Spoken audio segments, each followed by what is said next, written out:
Students, welcome to our YouTube channels Ray coaching centre. तो आज हम लोग एक ऐसे सब्जेक्ट के बारे में जिक्र करने वाले हैं जो कि क्लास 9 के लिए बहुत ही महत्वपूर्ण होता है। और इस ये सब्जेक्ट को लेकर बहुत सारे बच्चे भ्रमित भी रहते हैं कि आखिर वो पढ़े तो पढ़े क्या, कौन से प्रश्न उनके एग्ज़ाम में आएंगे। तो इसी समस्या के समाधान के लिए हमने ये पेपर आप सभी के समक्ष प्रस्तुत किया है, जो कि क्लास 9 का लाइफ साइंस का है, जीव विज्ञान का है। और इस प्रश्न पत्र में आपको बहुत सारे ऐसे भी प्रश्न देखने को मिलेंगे जो कि आपके आने वाला जो एग्ज़ाम है उस एग्ज़ाम के लिए वह खास होगा। तो चलिए आपको सबसे पहले यह प्रश्न पत्र दिखला देते हैं और इसी वीडियो में उन सारे प्रश्नों का समाधान भी किया गया है। तो आप देख सकते हैं, बहुकोशिकीय जीव है, रक्त के जमने में कौन सा विटामिन आवश्यक है, प्रकाश संश्लेषण की क्रिया होती है, तिलचट्टे का श्वसन अंग, मानव शरीर का सबसे बड़ी पाचन ग्रंथि पूरे शरीर से हृदय में रक्त को वापस लाने का कार्य करती है, केचुए का उत्सर्जी अंग का नाम बतलाना है, वायरस द्वारा होने वाला एक बुखार है। और फिर 2 नंबर में आप देख सकते हैं कि एक वाक्य में उत्तर लिखने हैं कि एक शीत रक्त प्राणी का नाम लिखो, टैक्सोनॉमी किसे कहते हैं, विटामिन बी किसमें घुलनशील है, कोशिका भित्ति कहाँ पाई जाती है, किस श्रेणी की कोशिकाओं में सत्य केंद्रक पाया जाता है, सबसे लंबी जंतु कोशिका का नाम बतलाना है, पौधे में जल का जो स्थानांतरण होता है वह किस ऊतक द्वारा होता है, फिर पल यूरा कहाँ पाया जाता है, परजीवी पोषण वाले एक सजीव का नाम लिखो, अशुद्ध रक्त प्रवाहित करने वाले धमनी का नाम लिखो, एक नाइट्रोजन युक्त उत्सर्जी पदार्थ का नाम बतलाना है, प्रोटोजोआ द्वारा होने वाले एक रोग का नाम लिखो, हरे पेड़ पौधे को उत्पादक क्यों कहते हैं। ये सही प्रश्न है। फिर देख सकते हैं 3 नंबर में प्रोटिस्टा समूह की 2 विशेषताओं को लिखो।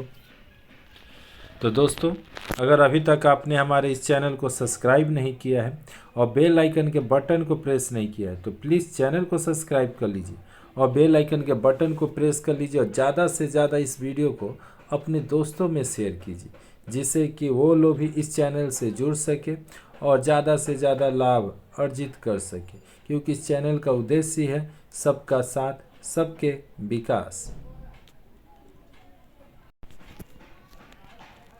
देख सकते हैं पादप और जंतु कोशिकाओं में 2 अंतर प्रकाश संश्लेषण क्रिया का समीकरण ग्लाइकोलाइसिस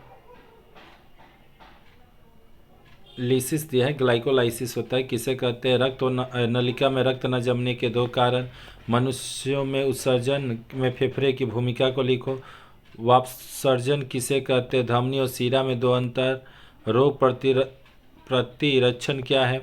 फिर यहाँ 4 नंबर में सजीव निर्जीव में। तो आप लोग सभी प्रश्नों को देख लीजिए और इसी वीडियो के बीच में हम कुछ ऐसे महत्वपूर्ण प्रश्नों को जिक्र करेंगे जो आपको बतलाएंगे, जो हर साल एक तरह से आपको एग्ज़ाम में देखने को मिलता ही है। तो आप लोग वीडियो में अवश्य बने रहिए और उस प्रश्न का इंतज़ार कीजिए जिसको आज हम इस वीडियो में बतलाने वाले हैं। ठीक, तो आप यहाँ देख लीजिए, उसके बाद हम सीधे आंसर पर चलते हैं। और ये वीडियो आपको कैसा लगा अवश्य कमेंट बॉक्स में कमेंट कीजिएगा और आप अगला वीडियो किस सब्जेक्ट पर देखना चाहते हैं, किस कक्षा से रिलेटेड, वो अवश्य कमेंट कर दीजिएगा।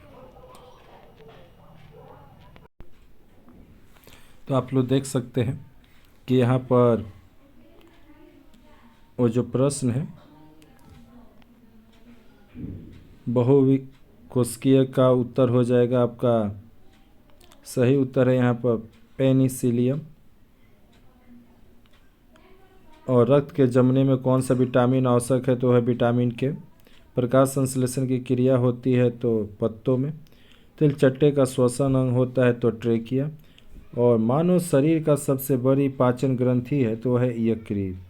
पूरे शरीर में न हृदय में रक्त को वापस लाने का कार्य जो करता है वह है सीरा। और केचुआ का उत्सर्जी अंग जिसका नाम होता है नेफ्रिडिया। और अगला क्वेश्चन देखिएगा, वायरस द्वारा होने वाला एक बुखार है, सही उत्तर है इसका डेंगू। और एक वाक्यों में उत्तर लिखने हैं। एक शीत रक्त प्राणी का नाम बतलाना है, तो मेढक कहिए, मछली कहिए, सांप कहिए। टैक्सोनॉमी किसे कहते हैं?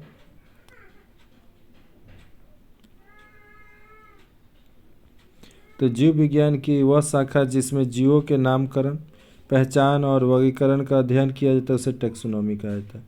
विटामिन बी किसी बृहद अणु होते हैं? तो विटामिन बी किसके बृहद अणु होते हैं? तो विटामिन बी पानी में घुलनशील विटामिनों के एक समूह है और ये विभिन्न प्रकार के कोएंजाइम्स के बृहद अणु होते हैं। किस श्रेणी के कोशिकाओं में सत्य केंद्र पाया जाता है? तो यूकेरियोटिक कोशिकाओं में। और सबसे लंबी जंतु का कोशिका का नाम बतलाना है, तो हो जाएगा आपका तंत्रिका कोशिका, न्यूरॉन।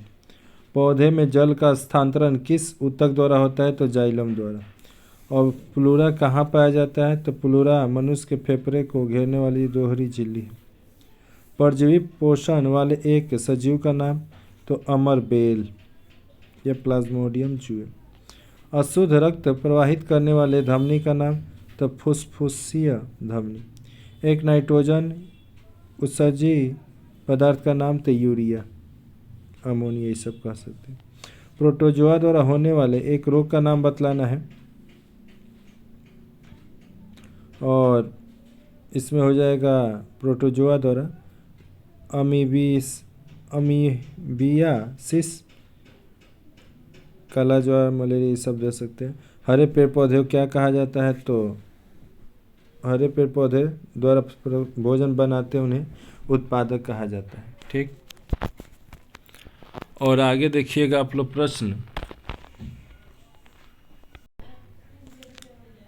तो आगे आप देख सकते हैं 3 नंबर में किसी 6 प्रश्नों के उत्तर देने हैं। यहाँ प्रोटिस्टा समूह की 2 विशेषताओं को लिखना है। आप लोग इसको देख लीजिए। यहाँ पर अब आपके समक्ष हम धीरे धीरे कर वीडियो को स्क्रॉल कर रहे हैं, उन प्रश्नों को आपके समझ प्रस्तुत कर रहे हैं। तो प्लीज़ चैनल को अगर सब्सक्राइब नहीं किए तो चैनल को सब्सक्राइब कर लीजिएगा, बेल आइकन के बटन को प्रेस कर लीजिएगा और ज़्यादा से ज़्यादा हो सके तो वीडियो को शेयर कर दीजिएगा, जिससे कि आपको आने वाला जो नोटिफिकेशन हो उसकी जानकारी पहले पता चल सके। देखिए अब यहाँ पर जो कुछ महत्वपूर्ण प्रश्न थे वो प्रश्न है आपके पादप और जंतु कोशिकाओं में 2 अंतर आप लोग हमेशा याद रखिएगा फाइनल एग्ज़ाम के लिए। और इसके साथ ही रक्त जमने का पूछता है, और मनुष्य के उस पूछता है कि उत्सर्जी अंग का क्या कार्य है, तो इसमें प्रमुख कौन उत्सर्जी अंग होते हैं, तो ये सब आप देख लीजिए। यहाँ पर एक क्वेश्चन धमनी और सीरा भी खास क्वेश्चन आएगा अंतर के लिए। आगे जाइएगा तो आपको माइटोकॉन्ड्रिया को हृदय यानी एटीपी का फुल फॉर्म भी आप याद रखिएगा। ये सारे प्रश्नों को आप अपने कॉपी में उतार लीजिए और आने वाले एग्ज़ाम के लिए अपना तैयारी में जुट जाइए। और यहाँ प्रकाश संश्लेषण और शोषण में भी अंतर है, ये भी खास क्वेश्चन। विसरण और प्रासरण होते हैं, ये इनमें 2 अंतर, इसको भी आप लोग याद रखिएगा, ये खास क्वेश्चन है। और विटामिन यहाँ सी के बारे में है, ए और डी, तो इससे क्या मतलब कि किस विटामिन कमी से कौन सा, अगर किसी विटामिन कमी हो रहा है तो कौन सा रोग होगा, उसको कैसे उपचार किया जा सकता है, इसके बारे में देख लीजिए। और आगे देखिएगा यहाँ पर जाइलम फ्लोएम दिया हुआ है। खाद्य श्रृंखला किसे कहती है, खास क्वेश्चन। और यहाँ पर आगे जाइएगा तो केंद्रक की रचना कार्यों के बारे में 5 नंबर में दिया है, बड़े प्रश्न है, इसको आप लोग देख लीजिए। रसारोहण है, शोषण, सहायक शोषण अंग किसे कहते हैं, यहाँ पर ये भी क्वेश्चन ठीक है।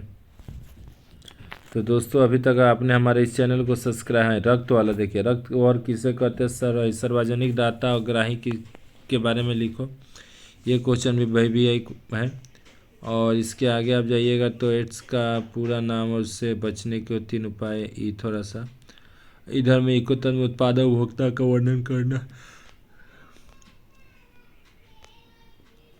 वन विनाश किससे का, तो वनों से होने वाले लाभों को लिखो।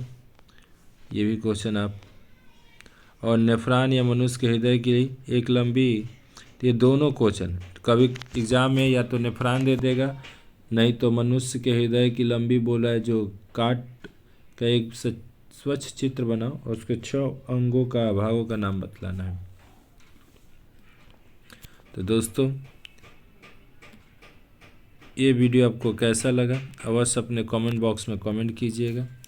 और अगर अभी तक आपने हमारे इस चैनल को सब्सक्राइब नहीं किया तो प्लीज़ चैनल को सब्सक्राइब कर लीजिएगा और बेल आइकन के बटन को ज़्यादा से ज़्यादा अपने दोस्तों में शेयर कर दीजिए, जिससे कि वो लोग भी इस चैनल से जुड़ सके और ज़्यादा से ज़्यादा लाभ अर्जित कर सके।